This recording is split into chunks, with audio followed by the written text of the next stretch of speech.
दोस्तों, हम जैसे ही अपने दिमाग में समुद्र के बारे में सोचते हैं तो वैसे ही हमारे दिमाग में समुद्र में उपस्थित बड़ी बड़ी मछलियों व अन्य बड़े जीव का ख्याल आने लगता है। लेकिन दोस्तों, क्या आपको पता है कि इन्हीं सभी जीवों के बीच समुद्र की अथाह गहराई में एक ऐसी चीज उपस्थित है जिसे देखने के लिए लोग आज भी सबमरीन की सहायता से समुद्र के अंदर जाते हैं। तो दोस्तों, वह ऐसी कौन सी चीज है, जानेंगे आज की इस वीडियो में। तो दोस्तों, मैं हूं आदर्श और आप लोग देख रहे हैं आदर्श फैक्ट हब। तो दोस्तों, आज हम बात करेंगे टाइटैनिक जहाज तथा उसे देखने गए लापता सबमरीन के बारे में। दोस्तों, टाइटैनिक जहाज को बनाने का कार्य 31 मार्च 1909 को शुरू किया गया था, जो पूरे 3 साल के बाद 1911 में बनकर तैयार हुआ था। और यह आज तक का इतिहास का सबसे बड़ा पानी का जहाज था, जो साउथहैम्पटन से यात्री को लेकर के अमेरिका के लिए रवाना हुआ था। और इस जहाज में लगभग 2200 यात्री थे। टाइटैनिक जहाज की लंबाई 882 फीट थी, जिसके अंदर 3 फुटबॉल के मैदान समा सकते थे।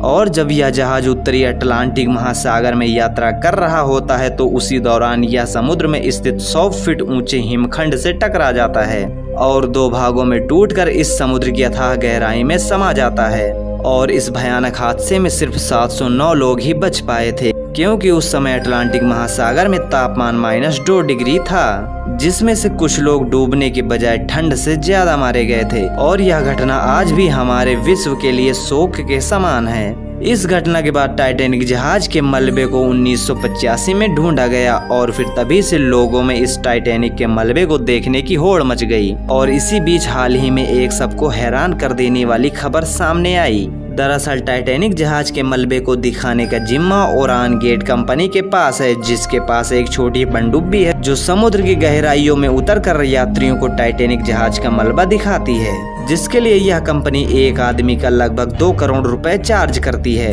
टाइटैनिक के मलबे को दिखाने के लिए पनडुब्बी यात्रियों को समुद्र में 3800 मीटर नीचे लेकर के जाती हैं, जो काफी खतरे से भरा होता है। इसीलिए कुछ ही लोग इसको देखने की हिम्मत जुटा पाते हैं। हाल ही में पनडुब्बी टाइटन 5 यात्रियों को टाइटैनिक का मलबा दिखाने के लिए समुद्र में गई थी, जिसमें 5 यात्री थे। और इन 5 यात्रियों में पाकिस्तान अरबपति के शहजादा दाऊद व उनके बेटे सुलेमान दाऊद, ब्रिटिश अरबपति हामिश हार्डिंग, फ्रेंच नागरिक पॉल ऑनरी समेत पनडुब्बी संचालित करने वाली कंपनी के चीफ स्टॉकेनरस भी शामिल थे। और 18 जून की सुबह 6 बजे सबमरीन को समुद्र में छोड़ा गया था और 45 मिनट बाद के अंदर ही यह पनडुब्बी लापता हो गई और इस पनडुब्बी से सारे कनेक्शन भी कट गए। और फिर इसके बाद अमेरिका और कनाडा की कोस्ट गार्ड ने इस पनडुब्बी को ढूंढने के लिए सर्च ऑपरेशन चलाया। और 22 जून को इस ऑपरेशन के द्वारा पता चला कि सबमर्सिबल बुरी तरह से क्षतिग्रस्त हो गई है, जिसके टुकड़े टाइटैनिक मलबे से 1600 फीट दूर पर प्राप्त हुए हैं। और तभी इस बात की भी पुष्टि की गई कि इस पनडुब्बी में सवार उन 5 यात्रियों की मौत हो गई। लेकिन अभी तक भी इस पनडुब्बी के इतनी बुरी तरह से टूटने का कारण नहीं पता चल पाया है। तो दोस्तों, आपको क्या लगता है,